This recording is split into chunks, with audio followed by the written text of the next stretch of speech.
Alors, ce qui, suite à la précédente vidéo, ce qui m'irrite le plus et me met en colère le plus, quand les patients viennent m'apporter tout fiers, mais docteur, c'est génétique, mon père, ma mère, ma soeur, tous ils sont insomniaques, donc, moi aussi, je serai insomniaque ou je suis insomniaque, c'est normal.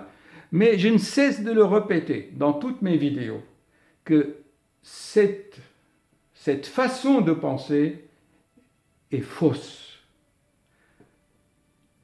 Cette manière de voir les choses, les maladies, que tout est génétique, c'est sûr que l'époque actuelle, des laboratoires, les marathons à la télé, Téléthon, tout c'est la génétique. Parce que la génétique, ça rapporte de l'argent aux chercheurs.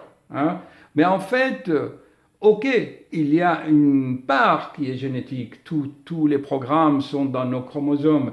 Je le répète souvent, c'est comme dans l'informatique. Nous avons des programmes dans les ordinateurs. Ce sont les programmes qu'on a hérités. Mais l'être humain n'est pas obligé de les exécuter. Contre ce qui est génétique, il y a l'épigénétique. Mais les patients disent, docteur, c'est génétique. Mais ils sont ignorants, ils ignorent l'épigénétique.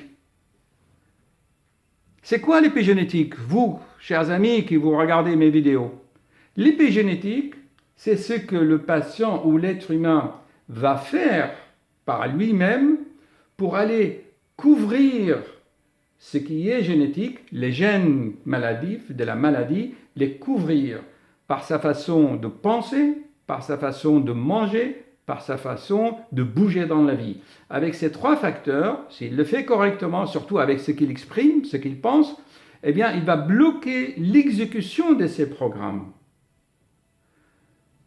Quand un patient me dit, docteur, c'est génétique, donc c'est maktoub, comme ils disent là-bas, c'est maktoub, donc moi aussi c'est maktoub. Donc l'être humain, alors pourquoi il est sur Terre? Il est là pour faire un travail sur lui-même. Alors il ne peut pas faire ce travail sur lui-même, hein, c'est pas par paresse, c'est parce qu'il n'est pas guidé, parce qu'il n'a pas d'objectif. Je donne un exemple. Ah, docteur, je suis fatigué, je n'ai plus rien à la force de faire quoi que ce soit. Allez, hop, c'est génétique, je serai comme ma mère. Regardez, l'énergie est là. Supposons qu'on vous dit, tiens, vous avez un colis surprise à la poste. Qu'est-ce que vous devenez? Ça chauffe en vous, vous devenez dynamique et vous courez à la poste chercher une surprise. L'énergie vient dès qu'il y a un objectif, dès qu'il y a une motivation. D'accord? Alors pour motiver les gens, il faut aller discuter longtemps, les guider, les coacher en fait. Et donc dès qu'ils sont motivés, l'énergie va naître en eux, elle va se déployer. Mais l'être humain n'est pas feignant, il n'est pas aidé, il n'est pas guidé, parce que lui-même, il est inondé par une information, fausse information, dictée par cette société de consommation qui est guidée par le culte du corps. Le culte du corps. Rome, les Romains, et la déchéance des civilisations a toujours commencé par le culte du corps. C'est notre civilisation actuelle. Il suffit de jeter un coup d'œil sur tout ce qui est cosmétique, esthétique, le corps et le corps et le corps. Et c'est vraiment la fin de notre époque et le commencement d'une autre époque, hein, comme on dit, si Dieu le veut, Inch'Allah.